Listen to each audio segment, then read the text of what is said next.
जय हिंद फ्रेंड्स। इस वीडियो में हम बात करने वाले हैं बी फार्मेसी फर्स्ट सेमेस्टर के बारे में। फार्मास्यूटिक्स सब्जेक्ट की फर्स्ट यूनिट जो है उसमें एक टॉपिक आता है आपका प्रिस्क्रिप्शन। और यहाँ पर मैंने सिलेबस की कॉपी लगा रखी है, आप इसमें देख सकते हो। हमारे पीसीआई के सिलेबस के अकॉर्डिंग प्रिस्क्रिप्शन के अंदर हम 4 टॉपिक्स को पढ़ेंगे।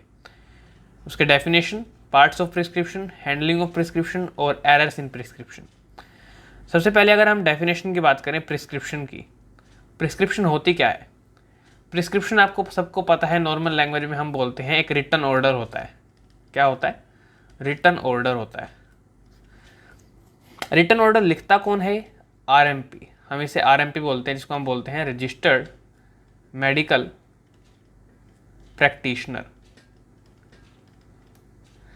आप इसे नॉर्मल लैंग्वेज में फिजिशियन बोलते हो, इसको आप डॉक्टर बोल सकते हो। तो जो डॉक्टर फार्मासिस्ट को एक रिटन ऑर्डर देता है जिसके अंदर स्पेसिफिक मेडिसिन लिखी होती हैं स्पेसिफिक पेशेंट के लिए, और वो फार्मासिस्ट वो मेडिसिन एक पेशेंट को डिस्पेंस करता है, तो इसे हम बोलते हैं, उस रिटन ऑर्डर को हम बोलते हैं प्रिस्क्रिप्शन। तो ये हमें समझ में आ गया है कि प्रिस्क्रिप्शन की डेफिनेशन क्या होती है। अब देखते हैं parts of prescription. Parts of prescription की अगर हम बात करें तो यहाँ पर आप देख सकते हो ये पार्ट्स ऑफ प्रिस्क्रिप्शन है। हमने क्लासीफाई करा है 8 पार्ट्स के अंदर। पहली पार्ट होती है डेट, जो कि आप यहाँ पर देख सकते हो डेट। तो ये है हमारा फर्स्ट पार्ट के अंदर यहाँ पर हमें डेट देखनी होगी। फर्स्ट पार्ट में डेट में क्या लिखा होगा कि कब आप, डेट का मतलब है कि कब डॉक्टर ने आरएमपी ने प्रिस्क्राइब करी है वो मेडिसिन एक पेशेंट को। अब डेट इंपॉर्टेंट क्यों है? यहाँ पर हमारा पहला पार्ट ही डेट क्यों है? और ये इंपॉर्टेंट इसलिए है क्योंकि मान लीजिए अगर कोई नारकोटिक जिसकी एडिक्शन लग सकती है, ऐसी कोई ड्रग आपको डॉक्टर ने दे दी और वो पेशेंट को उसकी आदत लग गई, एडिक्शन लग गई, और वो बार बार वो प्रिस्क्राइब कर कर वो कंज्यूम कर रहा है, तो इसमें किसका नुकसान होगा? इसमें डॉक्टर की भी गलती है और इसमें गलती है पेशेंट की भी। तो यहाँ पर ज़रूरी है कि वो डेट मेंशन कर दें।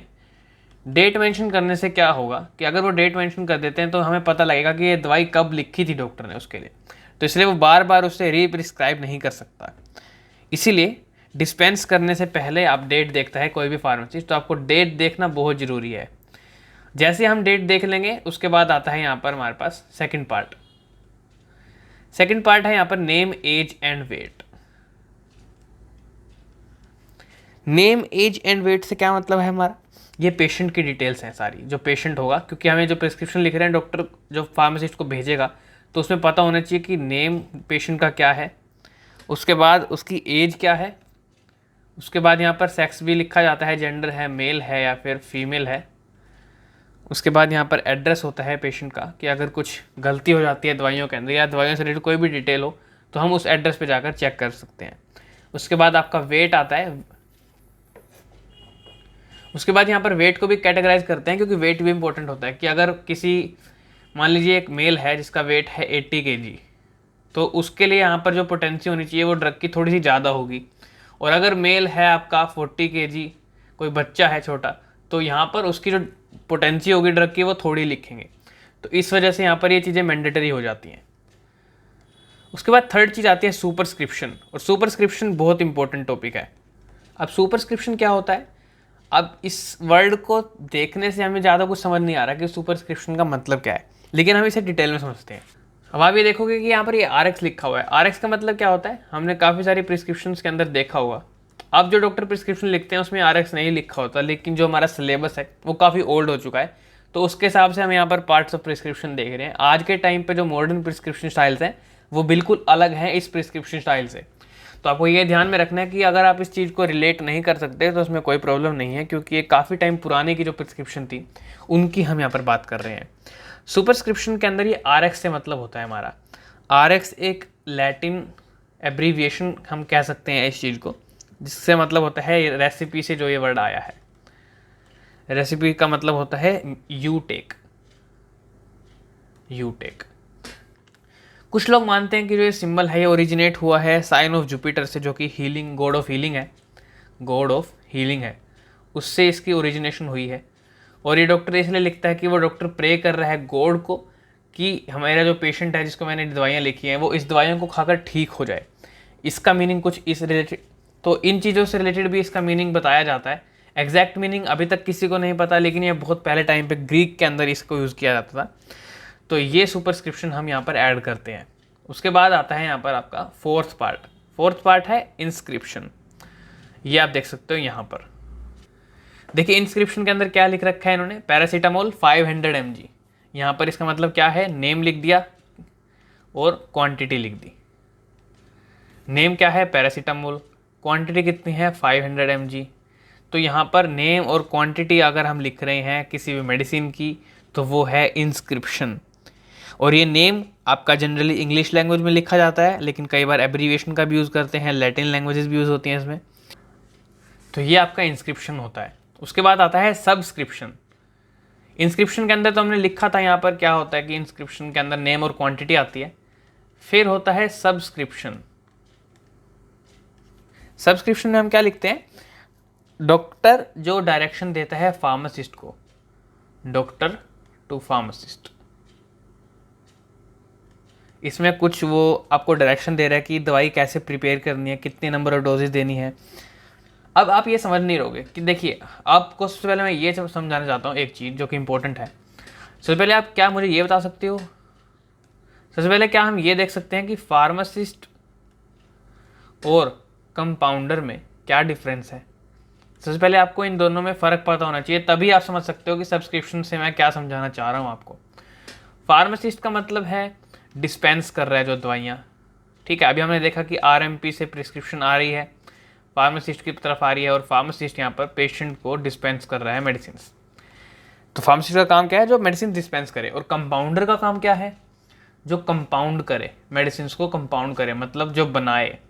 अब आप कहोगे भैया बना तो मैन्युफैक्चरिंग इंडस्ट्री में रही है, दवाइयाँ सब बन रही हैं और ये तो सिर्फ डिस्पेंस कर रहा है, लेकिन ये आज के टाइम पे है, पहले के टाइम पे ऐसा नहीं होता था। और ये जो हम प्रिस्क्रिप्शन की बात कर रहे हैं, ओल्ड टाइम की बात कर रहे हैं।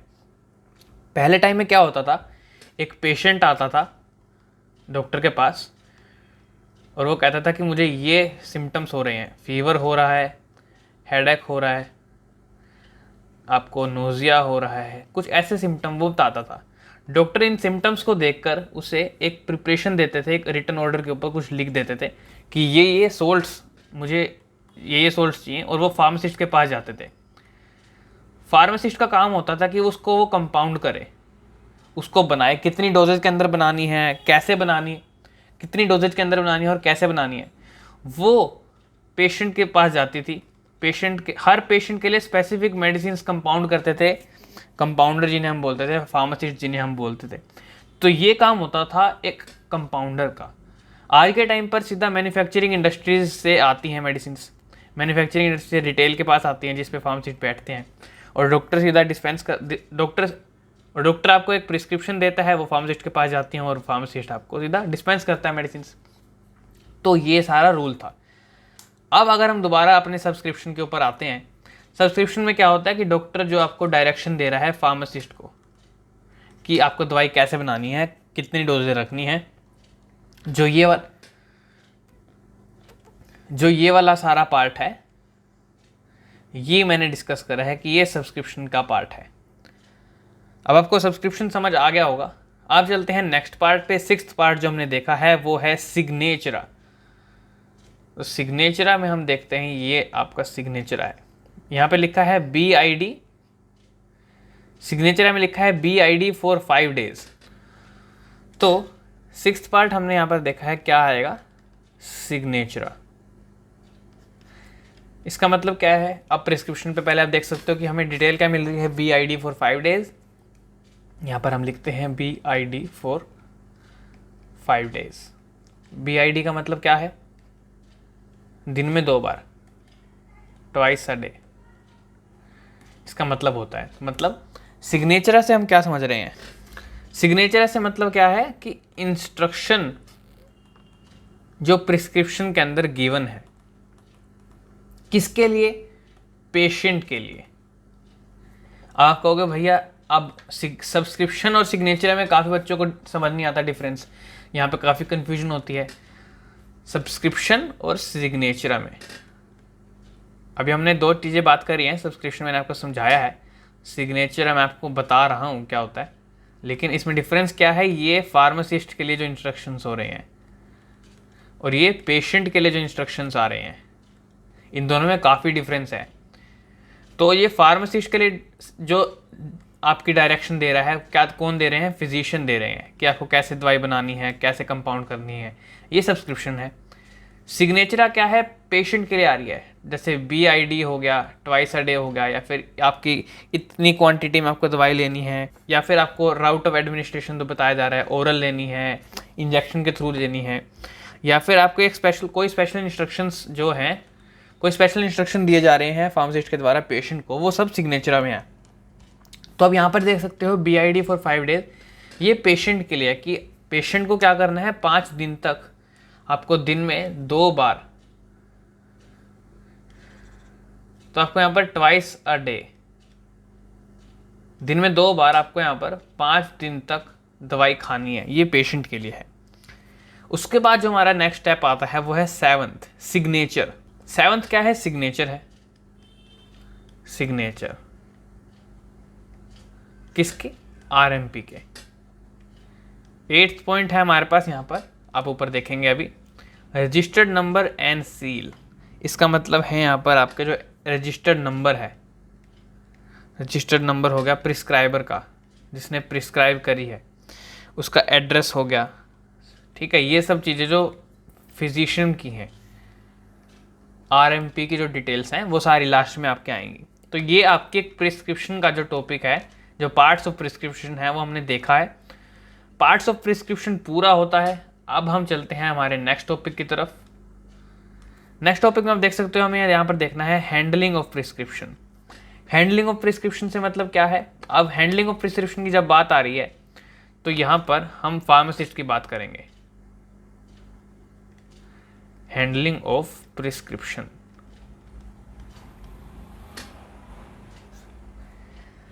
हैंडलिंग ऑफ प्रिस्क्रिप्शन में यहाँ पर मैं आपके साथ 4 चीज़ें डिस्कस करना चाहता हूँ। अगर आप पे क्वेश्चन आता है हैंडलिंग ऑफ प्रिस्क्रिप्शन का, तो यहाँ पर आपको 4 पॉइंट्स लिखने हैं।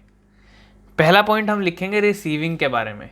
सबसे पहले डॉक्टर आपको एक प्रिस्क्राइबर आपको एक प्रिस्क्रिप्शन देता है, फार्मासिस्ट को प्रिस्क्रिप्शन मिलती है, उसे रिसीव कर रहे हो।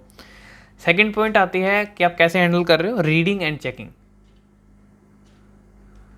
रीडिंग एंड चेकिंग, आप उसे रीड कर रहे हो, चेक कर रहे हो सब सही है या फिर नहीं। थर्ड है collecting and weighing the material.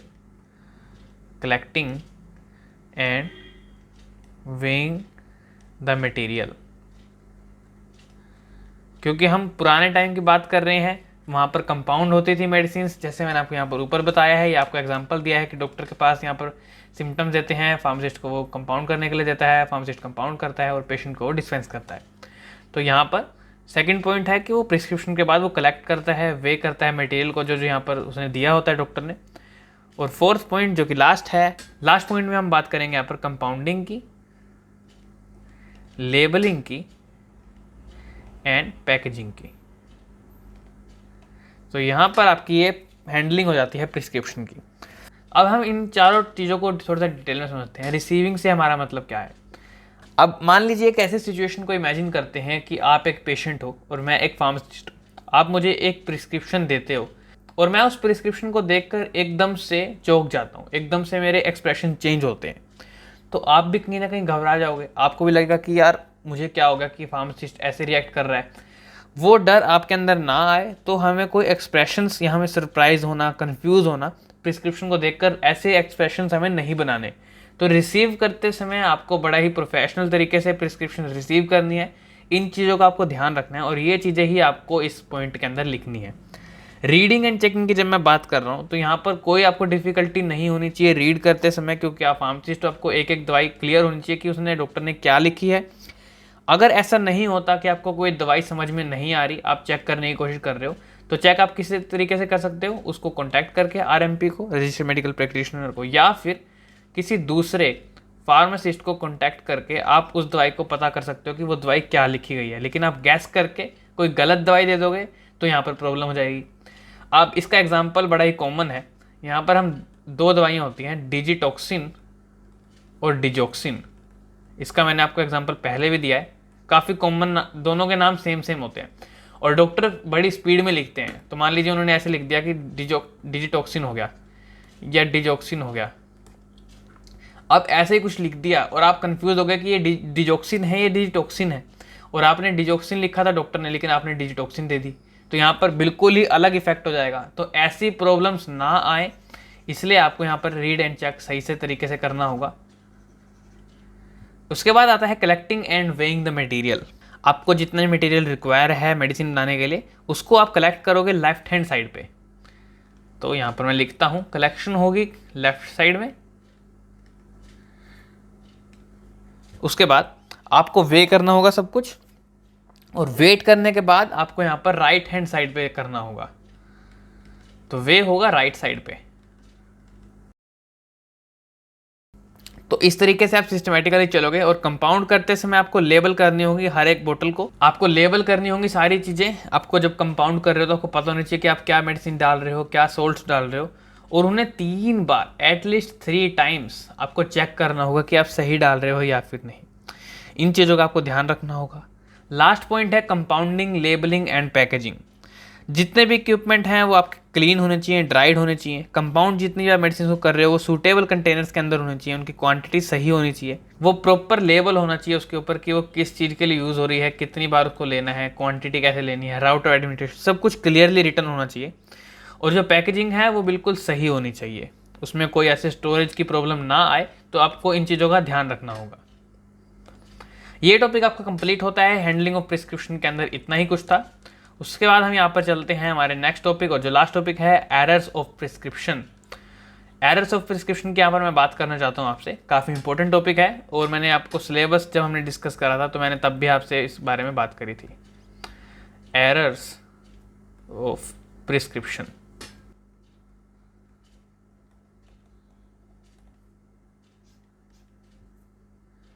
Errors की मैं बात कर रहा हूँ, तो क्या मैं ये कह सकता हूँ कि एब्रीविएशन के अंदर एरर हो सकता है, इस वजह से एरर आ सकता है।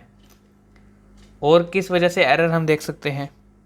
नेम ऑफ द ड्रग की वजह से, इस वजह से भी तो आ सकता है कि अगर नाम आपका कन्फ्यूजन हो जाए तो उस वजह से भी आपके यहाँ पर एरर आ सकती है। स्ट्रेंथ ऑफ प्रिपरेशन से हो सकता है, तो यहाँ पर मैं लिख देता हूँ स्ट्रेंथ ऑफ प्रिपरेशन।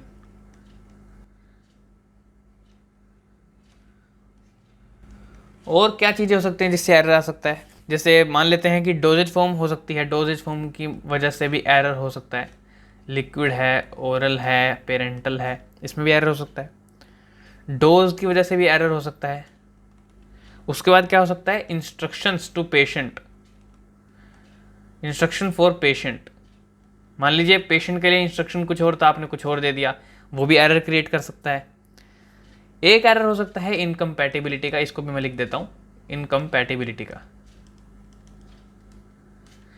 तो ये 7 टॉपिक आपको इसके अंदर लिखने हैं। अब एब्रीविएशन में मैं क्या कर सकता हूं? मान लीजिए आप SSKI लिख दिया डॉक्टर ने। SSKI ये 2 चीज़ें हैं अलग अलग। अब इनका 2 मतलब हो सकता है। SSKI क्या हो सकता है? पोटेशियम आयोडाइड का केमिकल सिंबल है। अब SSKI क्या है? सैचुरेटेड सॉल्यूशन को भी हम ये बोलते हैं। अब अगर डॉक्टर ने SSKI लिख दिया तो उसका मतलब क्या है कि वो सैचुरेटेड सॉल्यूशन की बात कर रहा है या फिर पोटेशियम आयोडाइड की बात कर रहा है। ऐसी कंफ्यूजन हो सकती है और इसकी वजह से प्रिस्क्रिप्शन के अंदर एरर आ सकता है। ऐसा ना हो इसलिए आपको यहाँ पर कंफ्यूजन दूर करनी होगी, आपको क्लियर रहना होगा। नेम ऑफ ड्रग की बात कर रहा हूं, तो मैं नेम ऑफ ड्रग में क्या एग्जांपल ले सकते हैं? पैबलेट एक ड्रग है, रोबलेट भी एक ड्रग है, काफ़ी सिमिलर से लगते हैं, इसकी वजह से भी एरर हो सकता है। स्ट्रेंथ ऑफ प्रिपरेशन क्या हो सकती है? मार्केट के अंदर अलग अलग स्ट्रेंथ के ऊपर ड्रग्स आते हैं। यहाँ पर आप अगर फार्मासिस्ट गलत स्ट्रेंथ में डिस्पेंस कर देता है, मान लीजिए 500 mg डिस्पेंस कर देता है और लिखित थी 250 mg, तो ये भी एरर क्रिएट कर सकता है। डोजेज फॉर्म में क्या हो सकता है कि डोजेज फॉर्म मान लीजिए कैप्सूल, प्रिस्क्रिप्शन में कैप्सूल लिखी थी, आपने टैबलेट कर दी या फिर आप लिक्विड में दे दिया आपने वो ड्रग, तो आपको क्लियर होना पड़ेगा, ये भी एरर हो सकता है। डोज की बात कर रहे हैं तो यहाँ पर पेडियाट्रिक के अंदर यहाँ पर प्रॉब्लम होती है सबसे ज़्यादा। पीडियाट्रिक के अंदर, पीडियाट्रिक क्या होता है? चिल्ड्रन से रिलेटेड जो होती हैं, आपको बच्चों के लिए आपको यहाँ पर पोटेंसी का बहुत ध्यान रखना होगा, डोजेज फॉर्म का बहुत ध्यान रखना होगा। पीडियाट्रिक्स के अंदर क्या होता है? यहाँ पर प्रिस्क्रिप्शन जो होती हैं सस्टेन रिलीज की, मान लीजिए हम बात कर रहे हैं सस्टेन रिलीज की, यहाँ पर आपको मान लीजिए इसका मतलब है कि आपको हर घंटे फ्यू आवर्स आपको ये एडमिनिस्टर करना होगा, और अगर ऐसा नहीं होता तो भी उसमें गलती हो सकती है। इंस्ट्रक्शन फॉर पेशेंट, पेशेंट को आपने गलत इंस्ट्रक्शन दे दिया है, वो हो सकता है फ्रीक्वेंसी को लेकर, राउट को लेकर, हो सकता है वो टाइमिंग को लेकर। तो इन सब चीज़ों को लेकर भी यहाँ पर एरर आ सकता है। और सबसे इम्पोर्टेंट, इनकम्पैटिबिलिटी। मान लीजिए कुछ ड्रग ऐसी होती हैं, एक ड्रग है ए, एक ड्रग है बी। अगर आप इन दो ड्रग्स को एक साथ खाओगे तो यहाँ पर ये ए का इफेक्ट कम हो जाएगा बी के मुकाबले। अगर आप ए को खाओगे उसके बाद बी को खाओगे तो सही है, लेकिन अगर आपने दोनों ड्रग्स एक साथ खाई तो उसमें इनकम्पैटिबिलिटी हो जाएगी, आपका एक ड्रग का इफेक्ट कम हो जाएगा। तो ऐसे फार्मासिस्ट को यहाँ पर चेक करना होगा कि जो ड्रग्स डॉक्टर ने लिखी हैं कहीं वो एक दूसरे से इनकम्पैटिबल तो नहीं हो रही, वो सही भी हैं या फिर नहीं। इनकम्पैटिबिलिटी का टॉपिक भी हम डिटेल में पढ़ेंगे। वो हो सकता है थेरेप्यूटिकली हो, वो फिजिकली हो, केमिकली हो, इस तरीके से भी वो इनकम्पैटिबल हो सकती हैं। तो ये ड्रग्स की जो प्रिस्क्रिप्शन के अंदर जो एरर्स हैं वो इन रीजन से आ सकते हैं। 7 रीजन्स हो गए एरर्स के। 4 हमने टॉपिक डिफाइन करे हैं हैंडलिंग के लिए। 8 पार्ट्स हमने डिस्कस करे हैं पार्ट्स ऑफ प्रिस्क्रिप्शन के लिए, और हमने डेफिनेशन जानी है किसकी, प्रिस्क्रिप्शन की। तो ये हमारा प्रिस्क्रिप्शन का टॉपिक यहाँ पर ख़त्म होता है। प्रिस्क्रिप्शन के बाद जो हमारा नेक्स्ट टॉपिक होगा वो होगा पोसोलॉजी। पोसोलॉजी में भी हम यही चीज़ें देखने वाले हैं, definition, factor affecting posology, pediatric dose calculation, age, body weight और बॉडी सरफेस एरिया के age, body weight and body surface area के बेसिस पे हम इस पोसोलॉजी को डिफाइन करेंगे, इसके बारे में डिटेल में जानेंगे। अब प्रिस्क्रिप्शन के बारे में मुझे उम्मीद है आपको समझ आ गया होगा। प्रिस्क्रिप्शन की डेफिनेशन, प्रिस्क्रिप्शन के पार्ट्स जिसमें हमने date, name, age, weight, superscription, inscription, subscription, signature, registered number and seal. उसके बाद हमने यहाँ पर डिफाइन करी हैंडलिंग ऑफ प्रिस्क्रिप्शन, जिसमें हमने receiving, reading and checking, collecting and weighing the material, compounding, labelling and packaging. Last हमने एरर्स ऑफ प्रिस्क्रिप्शन की बात करी, जिसमें हमने abbreviations, name of the drug, strength of preparation, dosage forms, dose और instructions for patient, और last में incompatibility की बात करी। मिलते हैं नेक्स्ट लेक्चर के अंदर। इस वीडियो लेक्चर में इतना ही। सब्सक्राइब करें फार्मेसी यूट्यूब चैनल को, क्योंकि इस चैनल के ऊपर हम वीडियो लेक्चर्स लाने वाले हैं, क्वालिटी कंटेंट लाने वाले हैं आप सब बच्चों के लिए। जय हिंद।